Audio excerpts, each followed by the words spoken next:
That's actually why people get married, you know, just so you know. Because this is built into marital vows. I'm not leaving. Ever, no matter what. It's like, okay, well that definitely puts a boundary around our arguments, right? Because I can't say every time you manifest one of your flaws, which you're likely to do just as often as me, well, enough of this.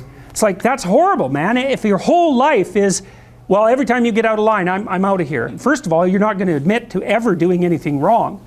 Second, you're going to be on your, you're like a scared cat the entire relationship, because, well, who knows, it could just come to an end at any moment.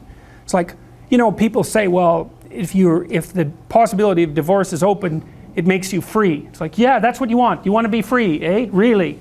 Really? So you can't predict anything. That's what you're after. It's a vow. And it says, look, I know that you're trouble. Me too. So we won't leave, no matter what happens. What's the alternative? Everything is mutable and changeable at any moment. Well, go ahead, you live your life like that and see what you're like when you're 50. It's dismal. 2 or 3 divorces, your family's fragmented, you've got no continuity of narrative. And it's not good for the kids, not by any stretch of the imagination. And so it's a form of voluntary enslavement, I suppose, but it's also equivalent to the adoption of a responsibility. And there's more to it than that. If you can't run away, then you can solve your problems. Because it might be, okay, well, I'm stuck with you. So how about we fix things? Because the alternative is we're going to be in a boxing match for the next 40 years. That's the alternative. So, and you think you're going to fix problems without something like that hanging over your head? There isn't a chance. You'll just avoid them, because that's what people do. It's really hard to solve problems, especially in a relationship. We're having a fight and I find out that it's, you know, because you were abused by your uncle when you were 5. It's very frequent that that sort of thing happens. There's your partner is, you know, manifesting some weird anomalous behavior. You just can't make heads or tails of it. It doesn't seem related to what you're doing at all. They don't want to talk about it. And so as soon as you bring it up, they get mad. And then you bring it up again, they even get madder, and they tell you that they're not going to talk about that or they're going to leave. And so maybe you're really, really persistent, and then they break down and cry, you know, and then they have this horrible memory that comes flooding forward that's completely, you don't know what to do with it, and then you have to sort it out. It's like, you think you're going to do that unless there's a good reason? You have to know, we better sort this out, or we're going to be carrying it around for the next 40 years. That maybe is enough motivation so you'll actually try hard to solve a problem. It's a lot easier to say, well, sorry, we're not going there. There's some additional problems with divorce that people don't really grasp when they're young.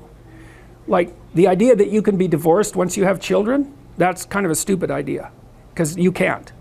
You can find a limited substitute for your initial freedom. But if you have kids and you try to get divorced, the probability that that's going to demolish your life is very, very high. First of all, it's incredibly expensive. So one or both of you is going to come out of that poor. And your market value has declined. Let's say you're the woman who takes the kids. Your market value has declined radically. You're going to be poorer. The man, he's just as screwed, because he is now an indentured servant. And there's no escape from it. So it's not so bad if you can negotiate a peaceful separation, and some people can, but lots of times if you have a terrible relationship, it's not like negotiating a peaceful separation is all that easy.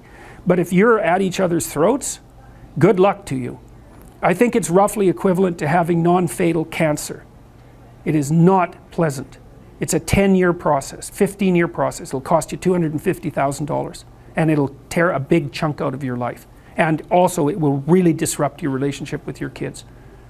And you know, you bring kids into a step-parent family, they do not do as well. Step-parents are not as good parents as biological parents, and the data on that is clear. Now, obviously there are exceptions, because there are terrible biological parents, and there are wonderful step-parents. But if you look in aggregate, it's not that easy to care for children.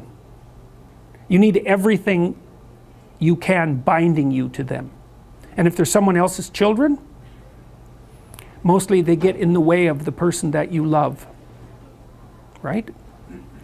Well, if let's say you have a child, I'll be right out. let's say you have a child and I want to go out with you. Every second you spend with that child is the second you don't spend with me.